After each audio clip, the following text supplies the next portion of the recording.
السلام علیکم۔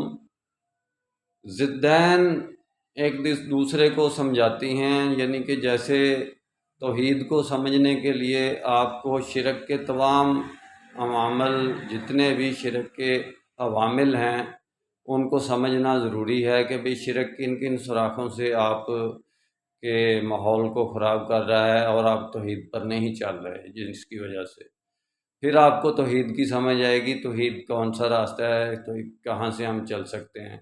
ایسے ہی آپ کو سنت کو سمجھنے کے لیے سب سے پہلے بدعت کو سمجھنا پڑے گا کہ بدعت کیا چیز ہے اور کہاں کہاں سے بدعت ہمیں نقصان دے رہی ہے، کس کس ٹاپک سے ہم یعنی کہ نقصان۔ ایسے تو پھر جو کمپوننٹلی توحید اور سنت پر آپ یعنی کہ فیکٹر کر کے اپنے دین کو ڈیفائن کر سکتے ہیں۔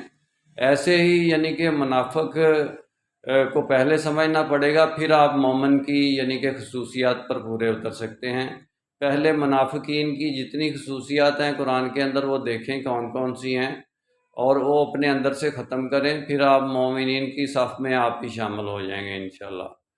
میرا کام اسلامک ورلڈ کی امن اور یونائٹی کا ہے، نسبت، وحدت، خدمت، خیر کے ساتھ۔ اللہ حافظ۔